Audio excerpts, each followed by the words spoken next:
একটা ধারাবাহিক উন্নয়নের দ্বারা একটা দেশে যাতে প্রবাহিত হয় সেই ব্যাপারে যারা জনপ্রতিনিধি আছে তারা কাজ করবে। আর জনপ্রতিনিধিরা কাজ করবে কার জন্য?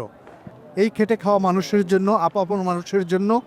হ্যাঁ, যাদের নুন আনতে পান্তা পুরায় তাদের দিকে যেন তাদের সুদৃষ্টি থাকে, তাদের দ্বারা যেন সমাজ কলুষিত না হয়, তাদের দ্বারা যেন এই মাদকাসক্তি বৃদ্ধি না পায়, তাদের দ্বারা যেন এই নদী দূষণ না হয়, তাদের দ্বারা যেন পরিবেশ দূষণ না হয়। সুক্রালোজ থেকে তৈরি স্কোয়ারের জিরো ক্যাল চিনিবাদ মিষ্টি স্বাদ।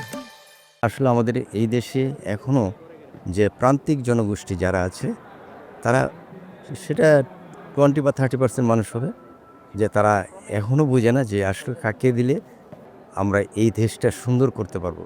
সেই জন্য প্রয়োজন আমাদের মতো মানুষ যারা আছে ওই প্রান্তিক জনগোষ্ঠীকে সচেতন করা, যে এদেরকে দিলে মানে একজন ভালো ব্যক্তিকে দিলে এবং একটি শিক্ষিত এবং যারা সমাজের জন্য উন্নয়ন করবে, যারা রাষ্ট্রের জন্য উন্নয়ন করবে, যারা সমাজকে নিয়ে ভাববে, তাদেরকে সচেতন করার দায়িত্ব মনে করি আমাদের এই সুশীল সমাজের।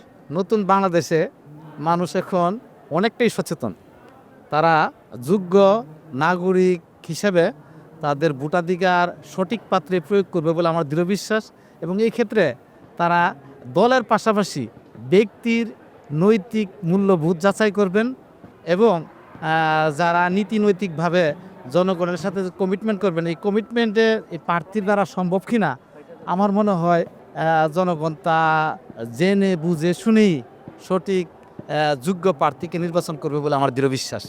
শুধু ভোট আমি দিলাম আর একজন পাশ করে গেল, যদি ভোট দাতা হিসেবে আমি আমার দায়িত্ব যথাযথভাবে পালন করতে না পারি এবং যিনি বিজয়ী হবেন উনি যদি বিজয়ী হওয়ার পরে ওনার দায়িত্বকে অবহেলা করে উনি যদি ব্যাক করতে চান, তখন আমার এই ভোট দেওয়াটা এবং ভোট প্রক্রিয়ার সাথে জড়িত হওয়াটা সার্থকতা পাবে বলে আমি ব্যক্তিগতভাবে সেটা মনে করি না।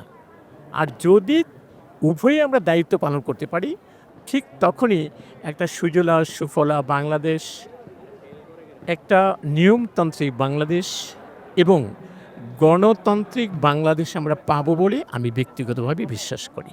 আমার মনে হয় যে বাংলাদেশ যে নতুন একটা স্বপ্ন দেখছে, স্বপ্নে নতুন বাংলাদেশ গড়বে, এক্ষেত্রে না যারা রাজনৈতিক দল ওনারাও গতানুগতিক ধারা থেকে আমার দৃঢ় বিশ্বাস ফিরে আসবেন এবং ওনারাও জনগণের প্রতিনিধি হিসাবে দেশ এবং জাতির প্রত্যাশা পূরণ করবে বলে আমার দৃঢ় বিশ্বাস।